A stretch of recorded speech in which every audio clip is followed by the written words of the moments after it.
Good morning, and welcome to the Hasbro First Quarter 2022 Earnings Conference Call. At this time, all parties will be in listen-only mode. The question and answer session will follow the formal presentation. If you'd like to ask a question at that time, please press star one from your telephone keypad, and a confirmation tone will indicate your line is in the question queue. You may press star two if you'd like to remove your question from the queue. For participants using speaker equipment, it may be necessary to pick up your handset before pressing the star keys. So that we may address questions for as many participants as possible, we ask that you limit yourself to one question and one follow-up question. If anyone today should require operator assistance during the conference, please press star zero from your telephone keypad. Today's conference is being recorded. If you have any objections, you may disconnect at this time. And at this time, I'd like to turn the call over to Ms. Debbie Hancock, Senior Vice President of Investor Relations. Please go ahead. Thank you, and good morning, everyone. Joining me today are Chris Cocks, Hasbro's Chief Executive Officer, and Deb Thomas, Hasbro's Chief Financial Officer. Today, we will begin with Chris and Deb providing commentary on the company's performance. Then we will take your questions. Cynthia Williams, President of Wizards of the Coast and Digital Gaming, Darren Troop, President and CEO of eOne, and Eric Nyman, Hasbro's President and Chief Operating Officer, will join for the Q&A portion of the call. Our earnings release and presentation slides for today's call are posted on our investor website. The press release and presentation include information regarding non-GAAP adjustments and non-GAAP financial measures. Our call today will discuss certain adjusted measures which exclude these non-GAAP adjustments. A reconciliation of GAAP to non-GAAP measures is included in the press release and presentation. Please note that whenever we discuss earnings per share, or EPS, we are referring to earnings per diluted share. Before we begin, I would like to remind you that during this call and the question and answer session that follows, members of Hasbro management may make forward-looking statements concerning management's expectations, goals, objectives, and similar matters. There are many factors that could cause actual results or events to differ materially from the anticipated results or other expectations expressed in these forward-looking statements. These factors include those set forth in our annual report on Form 10-K, our most recent 10-Q, in today's press release, and in our other public disclosures.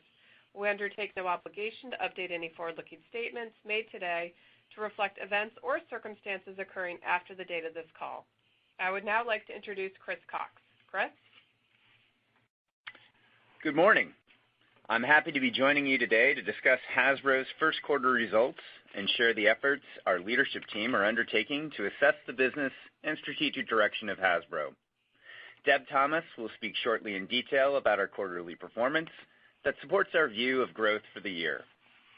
In Q1, our Hasbro teams executed well, growing revenue to $1.16 billion, a 4% year-over-year increase, and 7% absent our music business, which we sold last year at the beginning of Q3. Revenues grew in each segment. One of the standout performers for the quarter was our latest Magic the Gathering release, Kamigawa Neon Dynasty, which is our best-selling winter set of all time, beating the prior year's set by 28%. Neon Dynasty is the fifth Magic set to generate in excess of $100 million and is our third largest set ever. Our overall games portfolio grew 4% and would have been even stronger. However, we moved our March Magic release, Unfinity, to September to help our supply chain to keep up with robust demand for the base Magic business. Our consumer product segment also showed growth, buoyed by My Little Pony, Peppa Pig, and Hasbro products for the Marvel portfolio and Star Wars. And our industry-leading entertainment capabilities drove a revenue increase of 4%, or 22%, excluding $31.8 million of music revenue from last year. TV, film, and animated content drove the growth, including deliveries of The Rookie, which was just picked up for Season 5, the premiere of Transformers BotBots, which was a top 10 kids series on Netflix in its first week, and Power Rangers Dino Fury, which was also one of the top 10 most-watched kids shows on Netflix in all markets it launched. For the full year, we continue to project top-line growth in the low single digits, behind continued strength in our highly profitable Wizards and Digital Gaming business, which we now see growing at the upper end of our previously communicated growth range of mid-single digits with the potential to reach low double digits. We continue to expect the entertainment segment to grow mid-single digits, absent the music business, combined with low single-digit growth in the consumer products segment. Projected growth in consumer products would be mid-single digits, absent an approximate $100 million headwind related to Russia. On a bottom-line basis, since taking over as CEO, our team has commenced a comprehensive review of our strategy and operations. A major theme of this effort is focus and scale, focusing on fewer, bigger opportunities and scaling those with reinvestment to drive profitable growth and enhanced shareholder return. We'll share a more fulsome update on this strategy at an Investor Day we are scheduling for October 4th, but we are already identifying opportunities to drive enhanced operating profit across the company, particularly when coupled with the continued strong demand we are seeing in our games business. For the year, we are increasing our outlook for operating profit and anticipate adjusted operating profit margins of 16%, a meaningful improvement versus last year's 15.5%.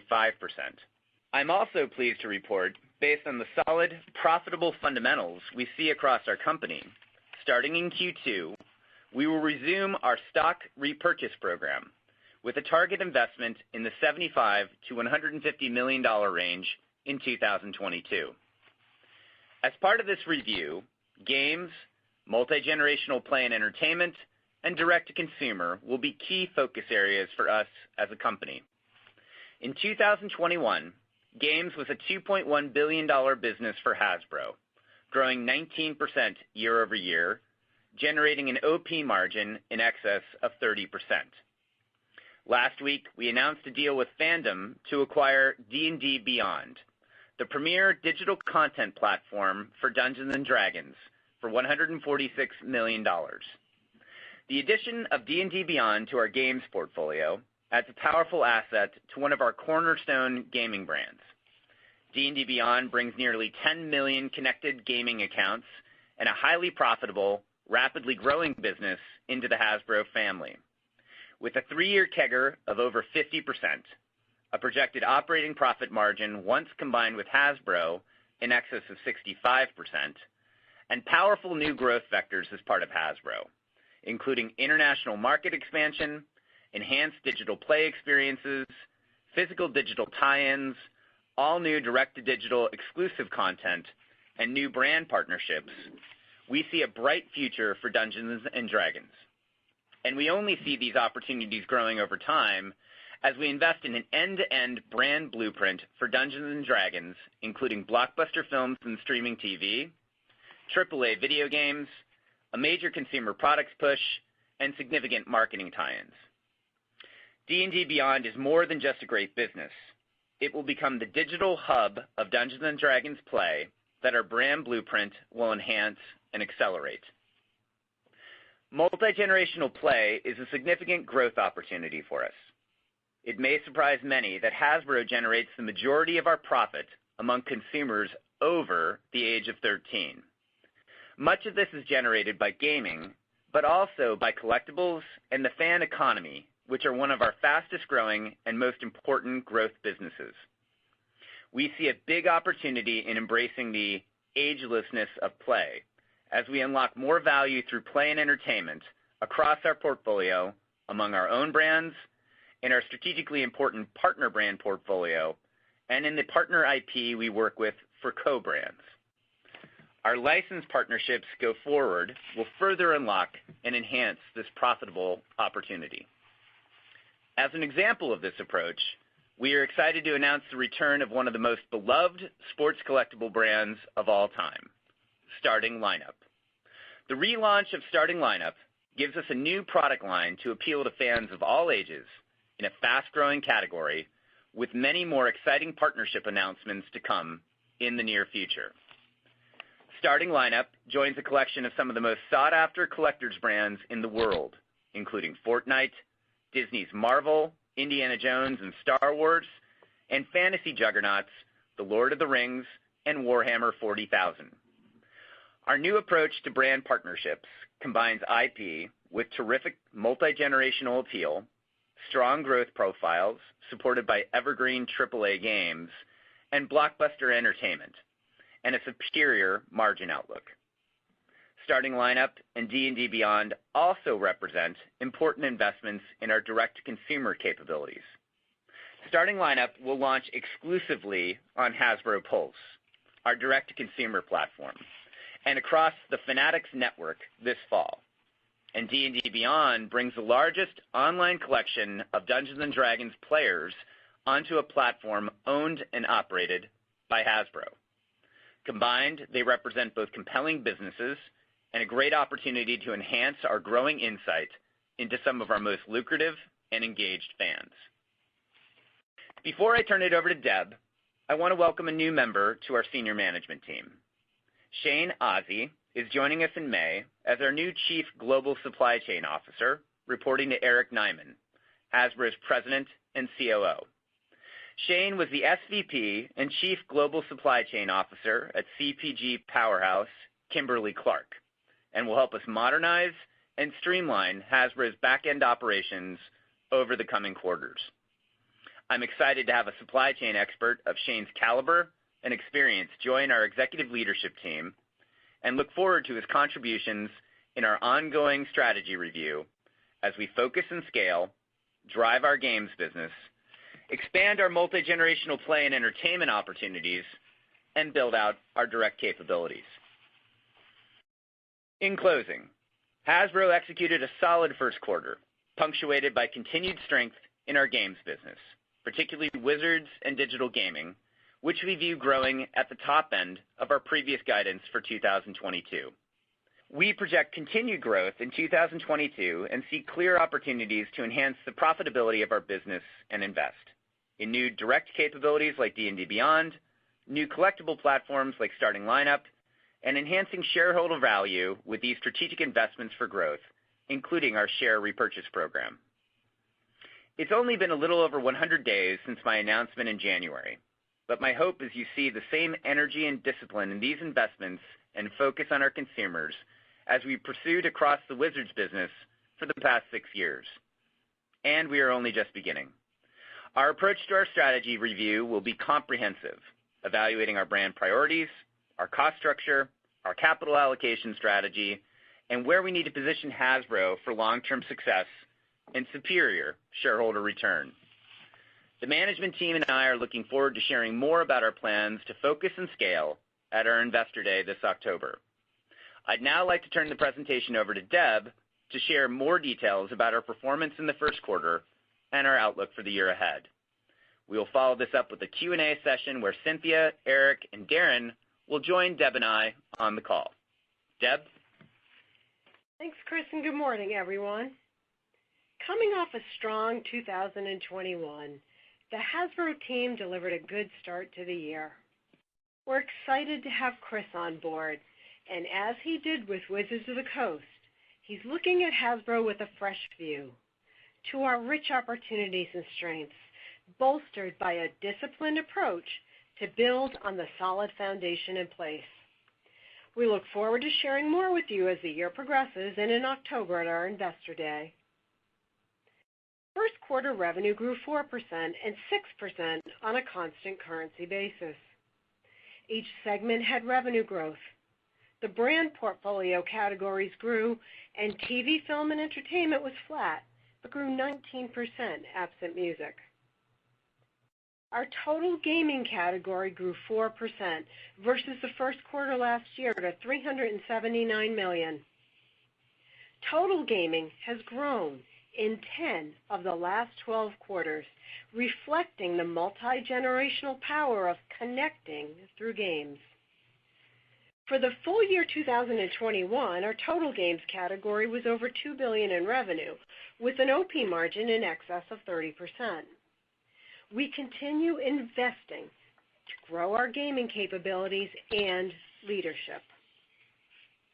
At current exchange rates, we expect full-year revenue growth in the low single digits.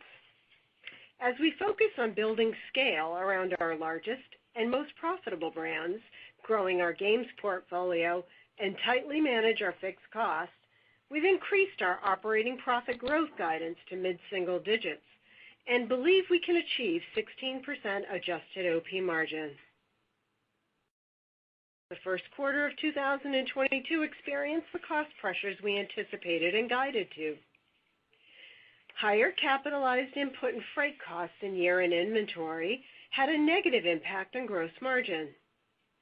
Freight costs remain high, impacting both cost of sales and distribution.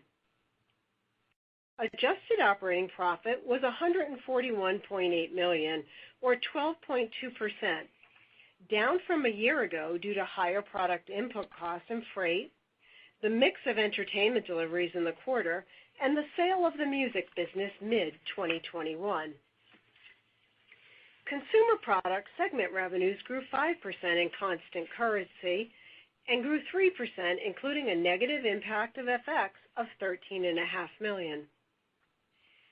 Strength in partner brands, primarily Marvel and Star Wars, and emerging brands, primarily Power Rangers and PJ Masks, led this growth. Franchise brands slightly declined due to FX, with Peppa Pig and My Little Pony posting good growth. Hasbro gaming revenues were flat absent FX. Geographically, revenue grew in the Americas, the U.S., Canada, and Latin America, and declined in Europe. Absent the impact of FX, European revenues were up. Due primarily to COVID-related retail closures and inability to ship product, Asia-Pacific revenues declined 19%, with FX not having a significant impact in these markets. Adjusted operating profit for the segment declined by $13.4 million. The decreased profit reflects higher product cost and freight expense.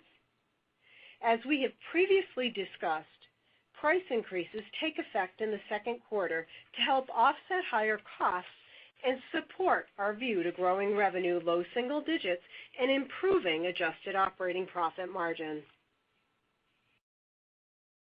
Wizards of the Coast and Digital Gaming segment revenues grew 9% in the quarter.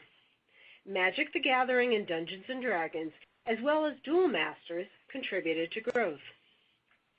Foreign exchange had a negative $3 million impact. Tabletop revenues increased on the strength of Kamigawa, as well as growth in Dungeons & Dragons. Digital revenues grew by $3.7 million. This reflects continued growth in last year's Magic and Dungeons & Dragons digital gaming launches. We do not have similar launches this year and will have more difficult comparisons for the remainder of 2022. As Chris mentioned last week, we announced the acquisition of D&D Beyond from Fandom. This investment provides a platform for growing the Dungeons & Dragons digital business over time, coming in advance of the brand's deeper activation, including a March 2023 feature film and significant consumer product plans. Due to acquisition costs, the transaction is expected to be slightly dilutive to EPS, although immaterial, in 2022, but accretive in future years. Operating profit for the segment declined by $3.6 million, or 3%, to 40.5%. This is due to higher product costs associated with our tabletop business, both in cardstock and printing, increased freight costs, and ongoing headcount and product development investment to support the growing business, both near and long term. In order to mitigate significantly higher input costs, we expect to implement price increases mid-year. We continue to expect the second quarter to be the largest of the year, but now expect full year mid-single digit to potentially low double-digit revenue growth and adjusted operating margin declining slightly from 42.5% in 2021. Entertainment segment revenues increased 4%, primarily due to increased deliveries in unscripted and scripted television, the resumption of live touring shows, and higher content sales related to animated programming. These increases were largely offset by revenue from the music business, which was $31.8 million in the first quarter of 2021. As a reminder, the music business was sold mid-year 2021. Negative comparison will also impact the second quarter. Absent music revenue in 2021, the segment revenue grew 22%. Foreign exchange had a negative $1 million impact in the quarter. For the full year, we continue to expect revenue growth absent the music business in the mid-single digits. Adjusted operating profit in the segment declined by $20.9 million over 2021 and $12.7 million excluding the music business. Approximately half of this decline in operating profit was due to COVID-related cost subsidies received in the first quarter of 2021, and the remainder is due to the mix of lower margin deliveries, particularly in the film and scripted television business. For the second quarter, based on planned deliveries, revenue is expected to increase over the 2021 period, and adjusted operating profit margin is expected to decline slightly due to music profits in the comparable period. For the full year, adjusted operating profit margin is expected to be in the high single digits. Looking at our overall Hasbro P&L, gross margin, including cost of sales and program amortization, was 59.5% of net revenues, compared with 65.3% in the first quarter of 2021. As discussed in the segments, increased input costs and higher freight drove a 2.6 percentage point increase as a percent of revenue in cost of goods sold, while the mix of entertainment deliveries drove a 3.2 percentage point increase in program amortization. Based on the expected mix of our business and the timing of price increases taking place, we expect cost of sales as a percentage of revenue in Q2 to be slightly lower than Q1, with the full year percentage to be in line with full year 2021. Based on expected deliveries, program amortization as a percentage of revenue is currently expected to be slightly higher than Q2 2021 levels in the second quarter and end full year 2022 at a slightly lower level than 2021. To improve product in stocks this holiday season versus last, we're advancing deliveries of key items in our owned inventory so that we can ensure it's on hand. This lets us take advantage of best available rates, but with increased shipping times, also ensures that we do not have issues with setting inventory in high consumer demand periods. Additionally, to ensure we have paper stock on hand for strong demand in our high-margin, growing games business, we've purchased paper product. Gaming is a strategic growth driver and will continue to ensure we have the right supply and investments behind these brands. Historically, inventory purchases peaked in the August to December timeline. In 2022, we expect this peak to occur in the May to July timeframe. Higher cost in inventory and an approximately 20% acceleration in purchases in the first quarter are reflected in our inventory balance, which is 17% higher than year-end 2021. We expect to have higher levels on hand or on the water in the earlier part of the year than historically. Advertising declines were driven by lower spend in entertainment with the sale of the music business, as well as lower spend in Wizards and digital gaming for launch support of both Arena Mobile and Dark Alliance in 2021. SG&A for the quarter includes higher marketing and sales and administrative costs associated with salary and benefits in our commercial and brand organizations, increasing travel costs, and higher freight and warehousing. For the full year, we expect SG&A as a percentage of revenue to be similar to 2021. Other income net was $1.8 million. In 2021, the first quarter included a $25.6 million gain, or 19 cents per share, from a legal settlement. Absent that gain, other income was slightly lower year over year. The first quarter tax rate was 20.4% of adjusted income. Based on currently enacted tax law, we continue to expect our full year 2022 adjusted rate to be in the 19 to 20% range. The low rate in Q1 of 2021 was due to the legal settlement included in other income, which did not have a tax impact. In our historically and consistently smallest quarter of the year, adjusted earnings per share decreased year over year to 57 cents due to a combination of continued supply chain headwinds, non-recurring events, and the shift in a magic release. At the end of the first quarter, our cash balance was $1.06 billion, compared with a year-end balance of $1.02 billion and Q1 2021 of $1.43 billion. Over the last 12 months, we paid down more than $1 billion in debt and returned $376 million to our shareholders in the form of dividends. Given our cash position and business outlook, we plan to repurchase $75 to $150 million of Hasbro shares this year.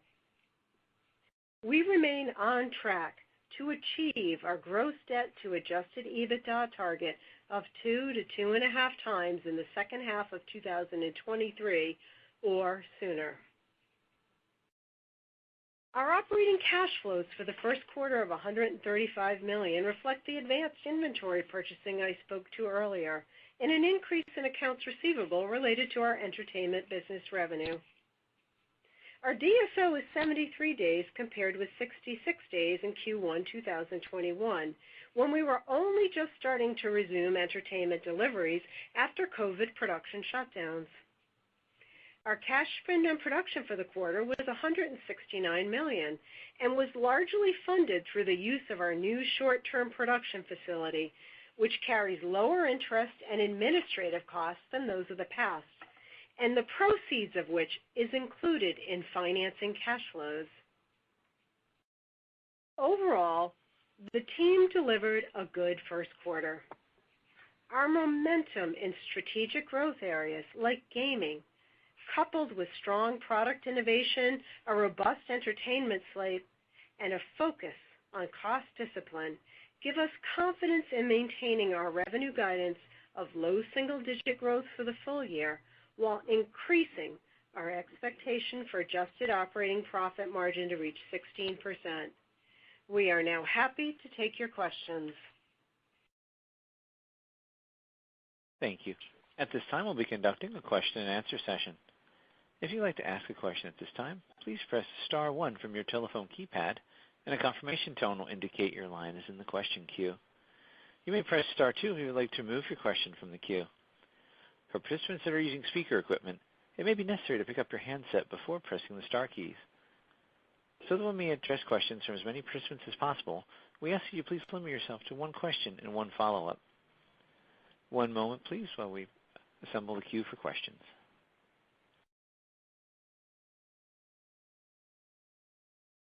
Thank you. Our first question will be coming from the line of Eric Handler with MKM Partners. Please proceed with your questions. Good morning, and thanks for the question. Wonder if you could talk a little bit about some of the supply chain issues. Specifically, there's a lot of ships, container ships right now, waiting to dock in outside of Shanghai. Wonder if you could just talk about how that's impacting your views, and is there any risk there with getting enough product? Good morning, Eric. Hey, this is Chris. I'm going to turn this one over to Eric, who can take you through the supply chain situation that we have overall in the first quarter and what we look at for the outlook for the balance of the year. Eric. Thanks, Chris. Hey, Eric. I'll really pivot to talk about where our inventories are, because that's, I think, at the heart of your question. At the start, our Hasbro inventories are in good shape at the end of quarter one. We feel good about our position heading into the balance of the year.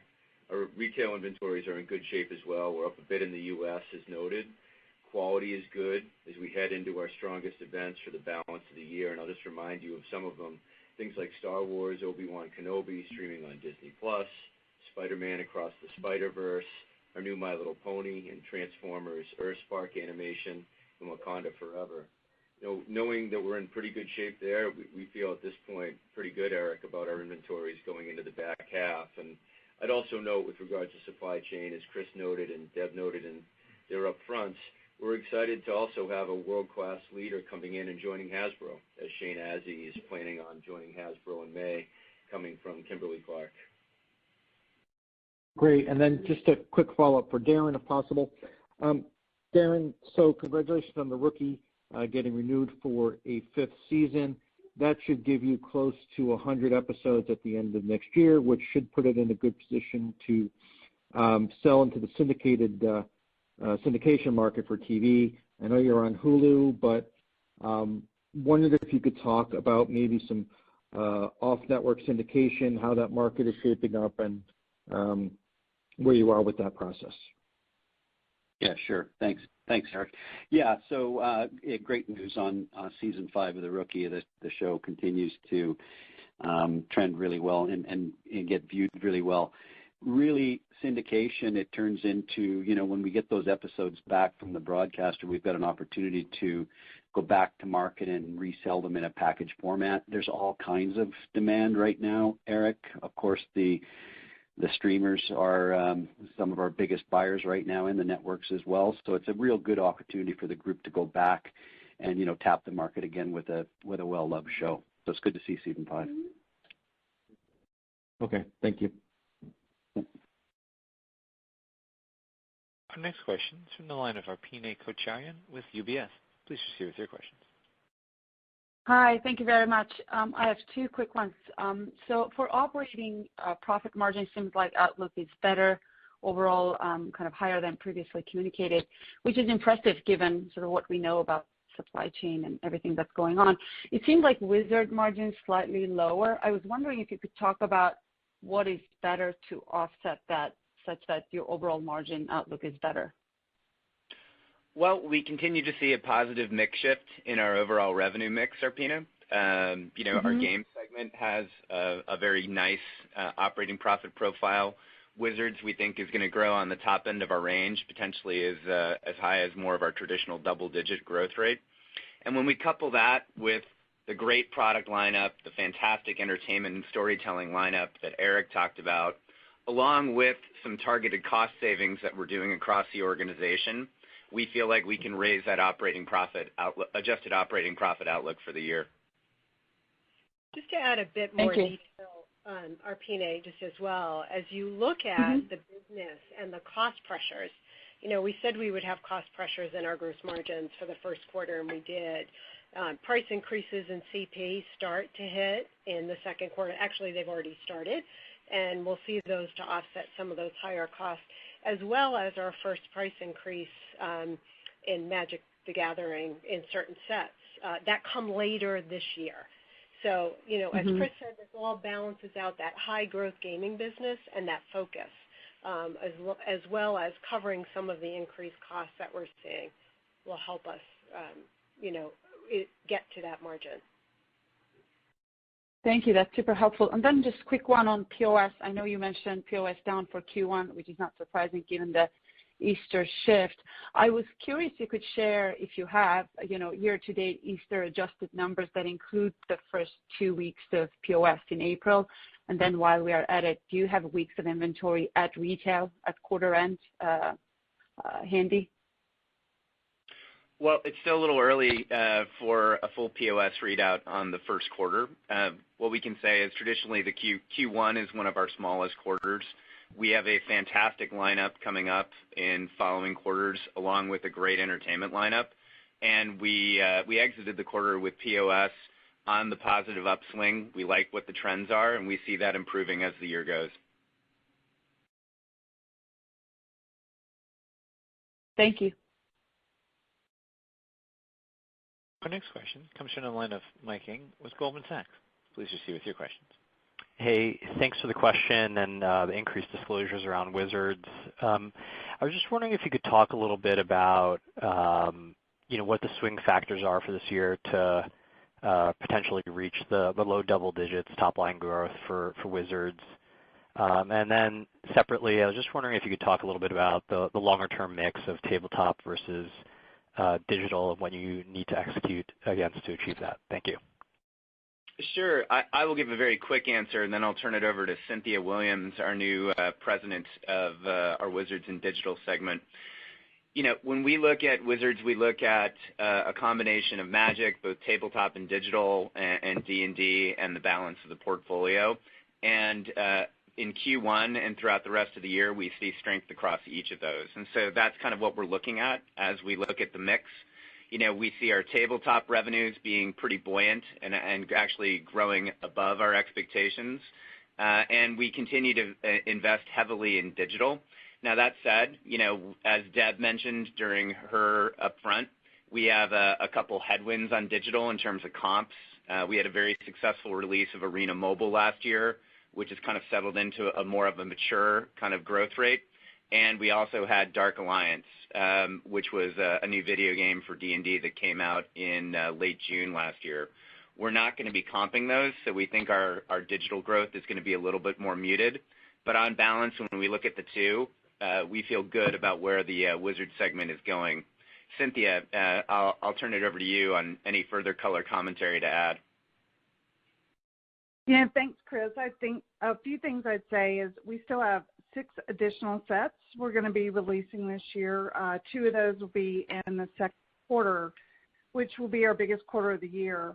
You've likely seen that we've announced the release of Streets of New Capenna, which is a new Golden Age urban setting for Magic. Players will identify with and play as one of the 5 demon mob families. And beyond Streets of New Capenna, you'll see us continue to expand the number of formats and reach new customer segments by expanding our Universes Beyond initiative, which brings IP from outside of Magic into the Magic play system. We are excited about Universes Beyond, given the success we saw last summer with the D&D themed set, Adventures in the Forgotten Realm, which set a summer release record. Deb also mentioned that we're taking our first price increase in quite a long time on Magic, which will take effect on select card sets starting in July. Yeah, and I'd certainly say that Kamigawa Neon Dynasty being up 28% year over year and the best-selling winter set of all time is quite a bullish signal for us. And it should be noted, last winter's set was also the best-selling winter set of all time. So it's record upon record. Mike, you had a second half of your question. If possible, could you re-articulate it for us? Yeah, I was just wondering if you had a view on the long-term mix of tabletop versus digital, and whether you see digital becoming an increasing part of the mix. What are going to be the key drivers to get that mix to where you want it to be? Thank you. Yeah, so I would say for this year we see a fairly stable mix, if not table actually being a slightly higher mix than it was last year, given some of the comps that we have. And over the mid to long term, we see both robust growth in tabletop and digital, with digital as a growing portion of the mix for our Wizards and Digital segment over time. We don't have a specific goal around what that percentage mix should be. Both segments are highly profitable gross margin segments, and so we like growth in both. Excellent. Thanks, Chris. Thanks, Cynthia. Our next question comes from the line of Megan Alexander with J.P. Morgan. Please proceed with your questions. Hi, thanks very much. Just a follow-up on retail inventories. I know you mentioned they're in good shape, up a bit in the U.S. Are you comfortable with where they are at this point? I know you talked about later arrival of spring product. Has that all been set at this point? And do you think POS is still constrained at all by channel inventories? Well, I would say in Q1 we actually executed ahead of our plan, and so we feel pretty good about where we're going into for Q2, Q3, and Q4, which is why we're maintaining our guidance despite some market headwinds that we think the whole industry are seeing. We believe that the path to great performance and great growth is through superior execution and great products. And as Eric mentioned, we think that inventory is filled with great products, and it's going to have a lot of fantastic story-based execution, both from us and our partners at E1, as well as our licensed partners like Disney, which has just a stacked lineup of entertainment in the second half of this year. Eric, any further color to add? Yeah, thanks, Chris and Megan.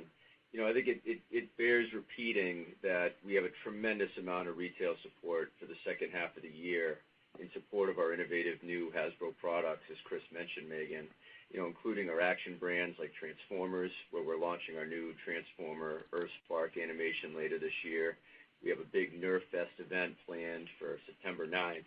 My Little Pony and Peppa Pig, the launch of Starting Lineup, which we announced yesterday, which we're all thrilled about bringing back to the pop culture consciousness for fans. And in addition, we have the industry-leading games portfolio that Chris noted. And the entertainment, is bear repeating as well. We have this big Star Wars launch coming up with Obi-Wan Kenobi on Disney+. As I mentioned prior, Thor: Love and Thunder, Spider-Man Across the Spider-Verse, and Wakanda Forever, all of which lead into 2023, where we have a great slate inclusive of Dungeons & Dragons and Transformers Rise of the Beasts. So, as we have our inventory build up, we're ready for that. And I think that's why we continue to know that we feel like our inventories are in good position. That's really helpful. And maybe just a quick one for Deb.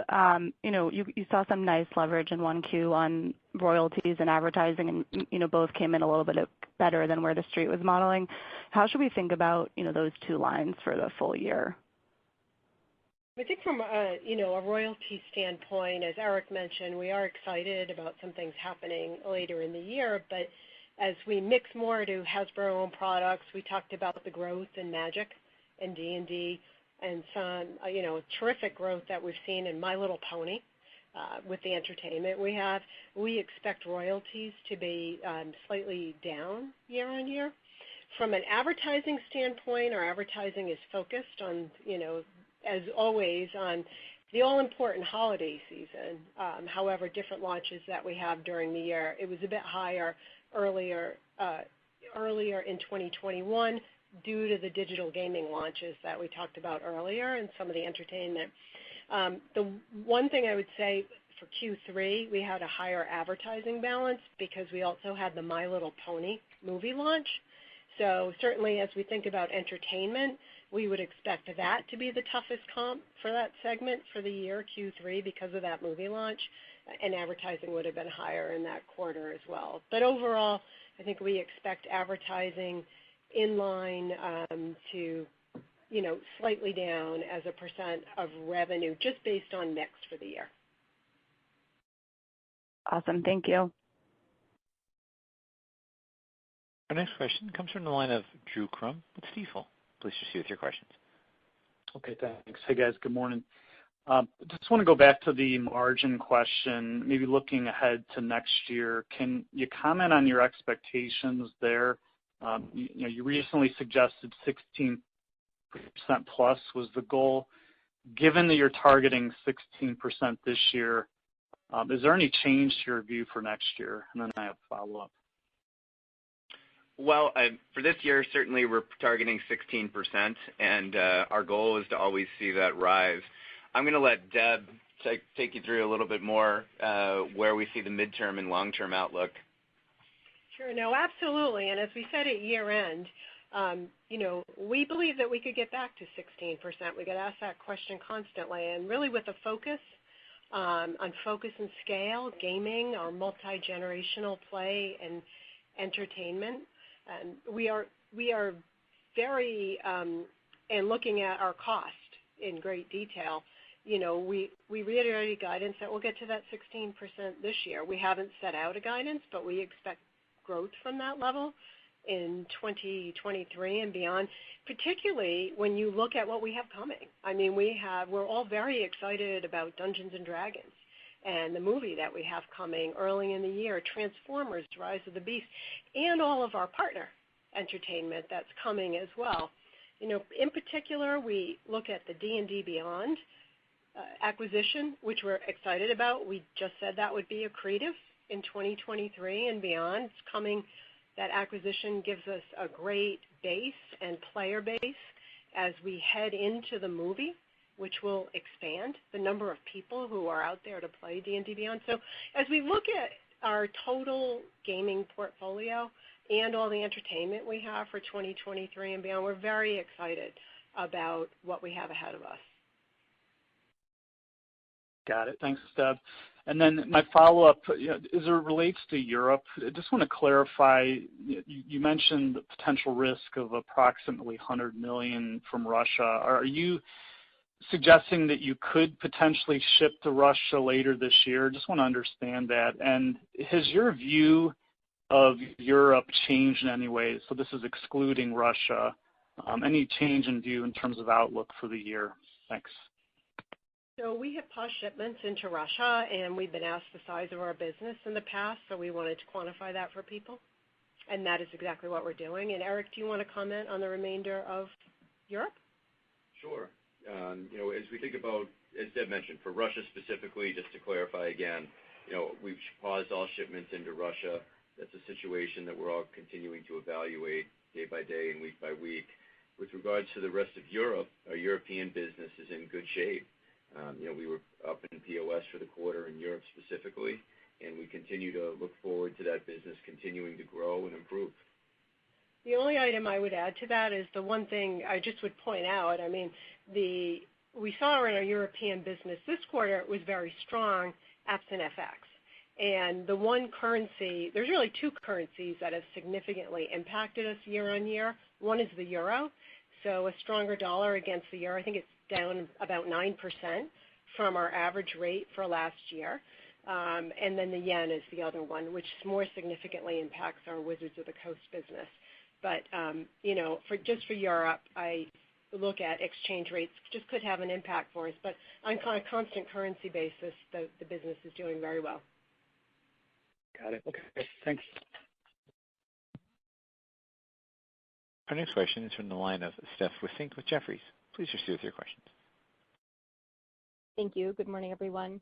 We wanted to ask two real quick ones on Wizards, and maybe this is for Chris and Deb together. Just thinking through the revenue sequencing, you mentioned Q2 is going to be the largest quarter. Q3 has a difficult compare, but help us think through just the cadence. And then on the same question on the costs and the investment side, the margins, incremental margins have been a bit lower than we would have expected. So just wanting to think through the timing of some of the investments and when you expect to realize the benefits of those. Thank you. Yeah. So, Q1 we expected to be a good quarter for Wizards, and it turned out to be a better than expected good quarter for Wizards, despite even moving a release into September. Q2 we expect to be the biggest quarter that we've ever had, because last Q2 was our biggest quarter as well. So we think that'll be comping favorably based on just the number and quality of releases that we have. Q3, we also expect to be a significant quarter, but just based on comping year over year and the types of formats that we have releasing, it likely will be flat to down. And then Q4 we expect another growth quarter for the business as well. Again, just based on the nature of the formats and type of releases that we have. And then with respect to the investments, as we look over the past, we've invested over $1 billion in the Wizards of the Coast and digital gaming business, and it's grown over 150%. We continue to make those long-term investments. We've talked about the investments being in talent. We have the opportunity, and we're very excited to have Cynthia on the call with us today, who's a great new talent, just one of many that we've been able to bring to Wizards of the Coast, and we will continue to make those investments to drive that long-term profitable growth.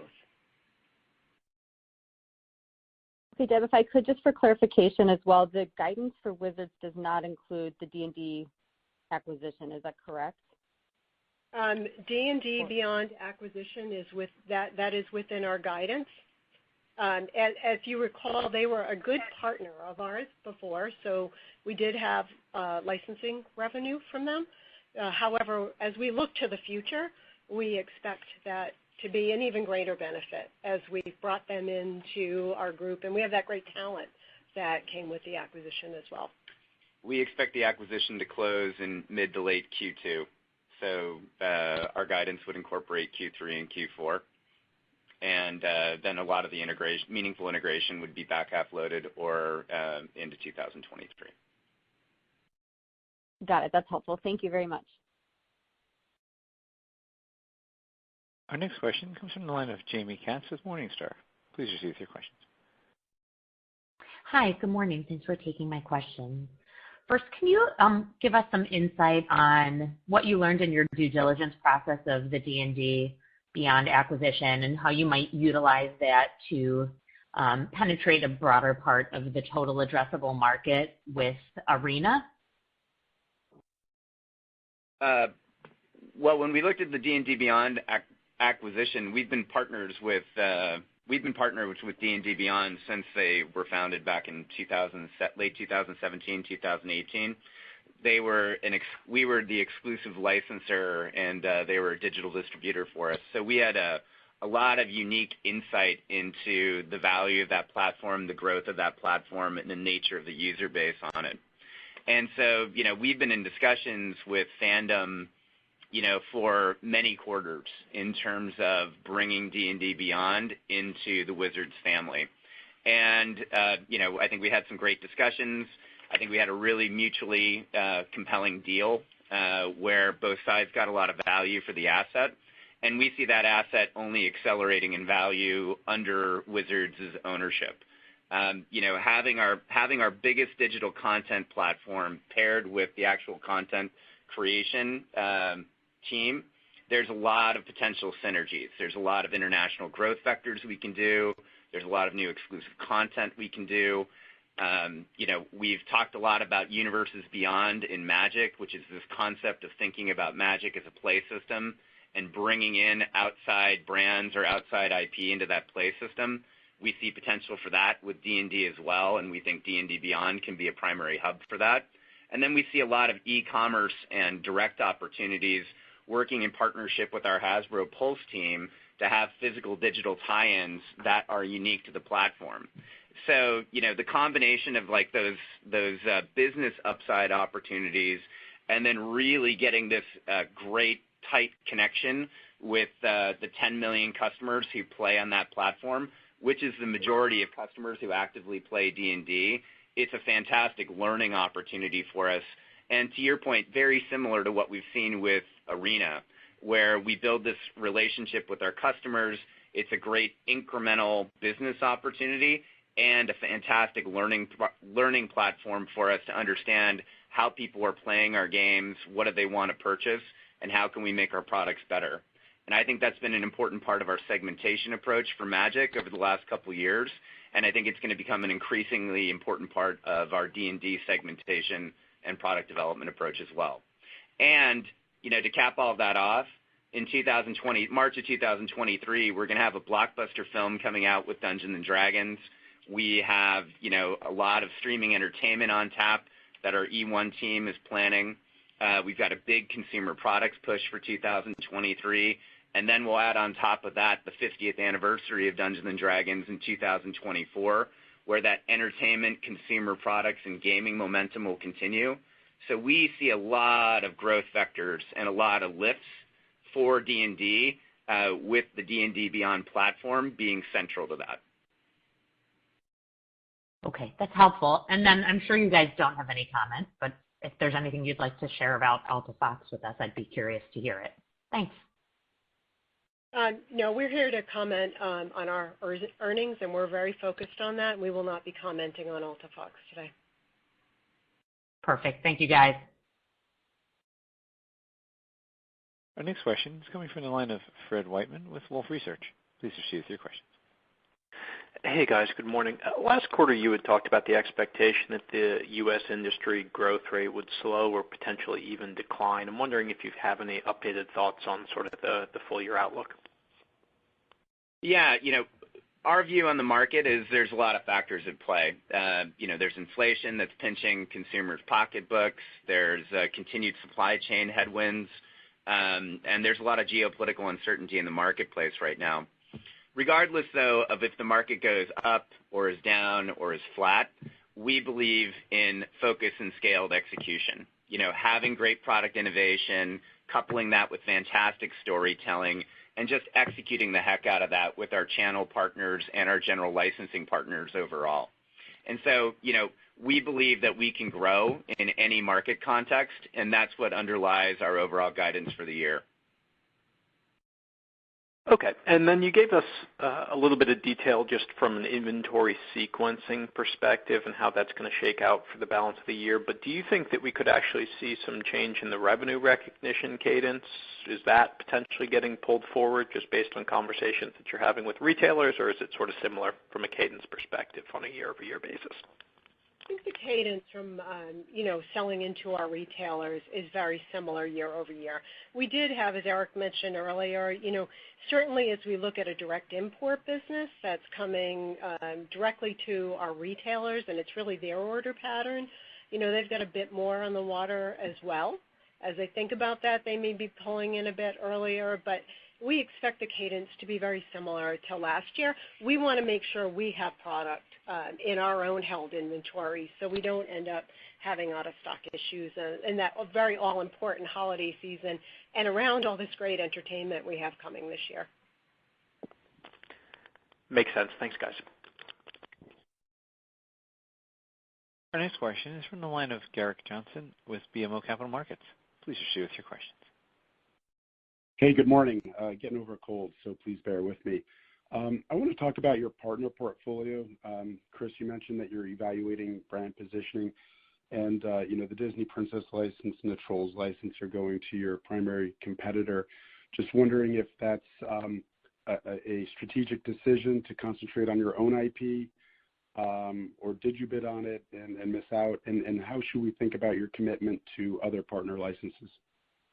Well, I don't think I'll comment on any specific license or any specific partner, but in general, as we think about partners and we think about co-brands, we see that as a continued important part of our mix, particularly as you think about our themes of games, multi-generational play and entertainment, and direct-to-consumer as our big investment areas. Partner co-brands will be an increasingly important part of that mix, but dedicated partner lines, like our partner brands, as we call them today, will also continue to be important. And, we'll be investing across the line on those. In particular, we see a lot of great opportunities to bring those brands into what we term as play systems. And those can be gaming play systems or they can be collectible play systems. I think our Nerf business and our Monopoly business have been particularly adept at that historically. I think the Announce the Starting Lineup is a huge platform for fantastic sports partnerships across the world. I think our gaming portfolio, particularly Magic and D&D, offer a lot of fantastic co-branding relationships, and we'll continue to lean into how we do that on action figures and collectibles across our lineup, with Hasbro Pulse being a real focus area for that. And so when we think about that kind of perspective, games, multi-generational play, and direct, we see a lot of growth opportunities for partners in our mix, and importantly, we see a superior operating profit margin associated with that as well. Okay, great. Thanks. And Deb, you mentioned price increases have already started. It might be early, but what are you seeing in terms of elasticity of demand from the consumer? Well, it's early. They just started, and we don't have a lot of that POS data in as we spoke about now. But really, we're looking to take those price increases on the product just to cover our cost. And we've been very thoughtful about what we increase. We continue to try to engineer product. If we can change a few things to give better value to the consumer at the lower price, we continue to do that. Right now, Garrick, we're facing, and I'm sure you've read about it, paper allocations and card stock allocations. So we're trying to acquire some of that ourselves so we don't have an issue.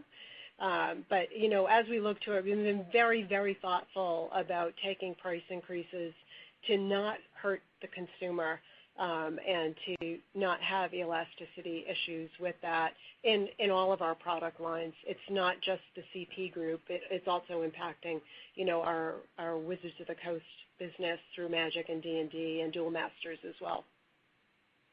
Sure. All right. Thank you. Feel better, Garrick. Thank you.